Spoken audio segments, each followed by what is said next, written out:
Howdy everyone, Robert Bradley here. Thank you for watching Rooted and Resourceful. Today I want to talk to you about something that a lot of people honestly try to get rid of. Weeds. Yeah, not your average weeds like dandelion and clover and like that. Let's talk about several different varieties of weeds that can be honestly very beneficial to your garden. So I'm going to take you on a short tour of a couple of my flower beds and let's talk through a few of these different weeds.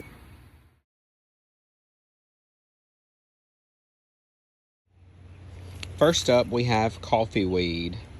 This is actually part of the legume family, which honestly means that it adds nitrogen back to the soil.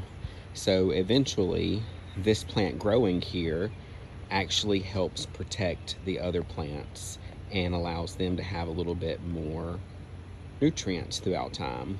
I have this particular plant planted with some gardenias, dwarf gardenias. You can see they're blooming, which smell absolutely amazing.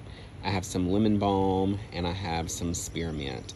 Now, of course, you know spearmint, if it is in a regular garden, takes over, so that's why this particular garden here is my green garden. And the Coffeeweed looks very similar to what a mimosa tree would look like. All these little leaflets here on each stem. It's pretty, it adds some height to my actual garden here, and again, it adds nutrients back to the soil. Next up, we have Chinese bush clover. This is a type of legume, which means it also adds nitrogen back to the soil.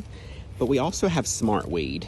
Smartweed is this one here. You can see it's completely covered the bottom here. It's got these beautiful little pink flowers that are all over it. This particular weed, y'all, it is really, really hot out here. It is summer. It is early July here in South Carolina, which means it is extremely hot and dry right now. So these particular weed varieties help keep the soil moist. They encourage other insects to come to the area. So you have a vast variety, which also helps pollinate other plants and of course attracts one of my favorite animals, frogs, which we'll get into in just a couple of minutes as well. One thing you have to worry about with the Chinese bush clover is it is an extremely aggressive plant. So if you do not have it in like a raised garden like I do here, then it can definitely take over the area along with this beautiful little pink flower here. All right, walking over to one of my other gardens that I have over here. This is where I have a lot of my wildflower growth. So you see marigolds. This particular tall one right here is called dogweed. Now, dogweed definitely can be very invasive, but one great thing about dogweed is it helps loosen the soil, keeps the soil moist to allow other vegetation and things of that to grow. So this is definitely allowing a lot of my wildflowers to grow. This also encourages a safe space for some insects, frogs, other things of that nature. Pepperweed, which I think is just very, very beautiful. It is very invasive, so you see all these little brown pieces here are seedlings. Those seeds definitely can break off and be planted into the soil for growth later. If you didn't know, pepperweed actually is used in some cultures to replace horseradish, pepper, along with other spices. So it is an edible weed. I don't recommend going out and just eating the weeds that you see out in the yard, but this particular one is edible. So in some cultures, the seeds are ground up to be replacing pepper, and then the root is ground up to replace horseradish. So these particular weed varieties I think are beautiful. The dogweed right here does add some height and definition, keep some of my other wildflowers shaded to help them prevent them from getting so sunburned. Walking right behind it here, I have swamp milkweed. Now, swamp milkweed is a milkweed variety, which means it is a pollinator or attracts butterflies, specifically the monarch butterflies. In just a couple of weeks, In the hot summer days, you will see little flowers that pop up on this milkweed right here. It is a great weed. It does grow. Sometimes you can find this particular seed in wildflower mixtures as well, but I think it looks very good mixed in with my marigolds. I apologize, y'all. I misspoke. This particular weed here is not dogweed. It is actually called horseweed. So horseweed is that tall one. I'd say it's about 3.5 foot tall right now, but it definitely adds some depth and character to this particular flower bed. Next, we have our canna lily bed, which is huge. You can see this canna lily bed here takes up a huge portion of our yard here. These things spread like wildfire. But the thing that I want to bring your attention to is this weed that is growing directly in between them.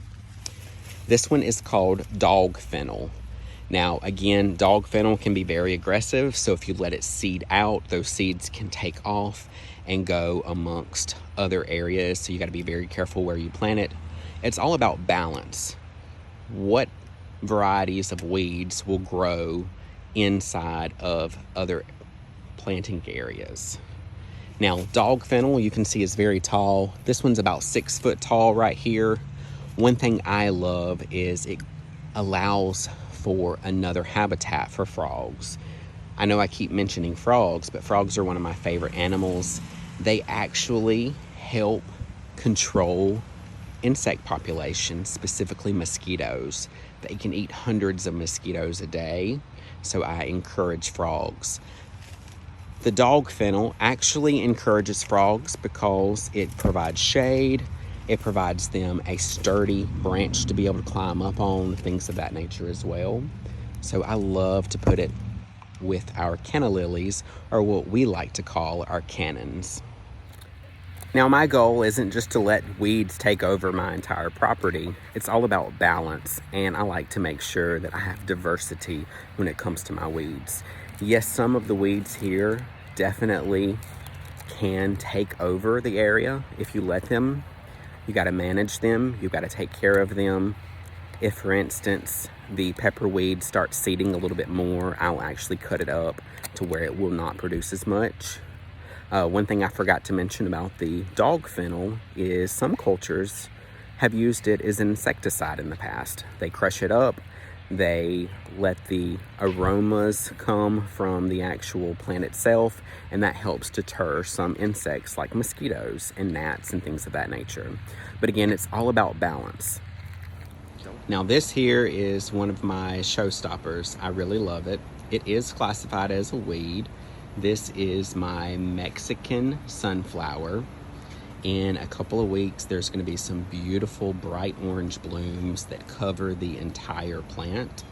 As you see, I have it planted in a pot so that it doesn't completely take over this particular garden, but it really does attract the hummingbirds, the butterflies, of course bees and things of that nature for other pollinators.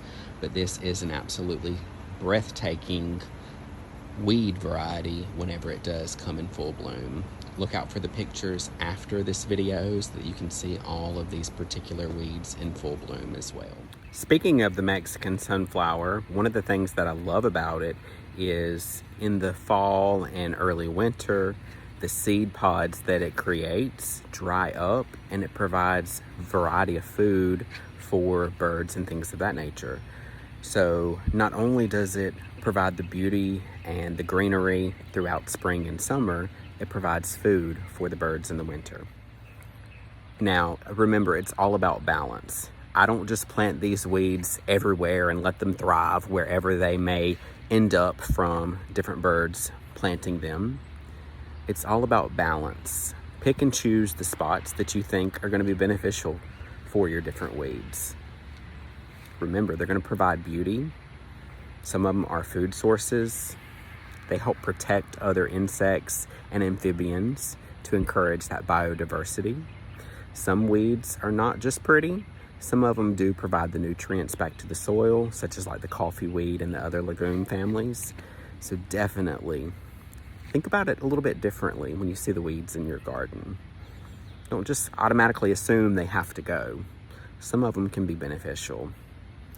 So tell me, what's some different varieties of vegetation and things that you actually like to grow? Is it vegetables? Is it flowers? Or is it weeds? I'd love to hear what you think in the comments. Respond to me. Don't forget to like, share, and comment. I really appreciate you watching this video. Hope you learned something along the way. My name is Robert Bradley. Remember, stay rooted in who you are, but resourceful in how you grow. Y'all have a wonderful rest of your day. Take care.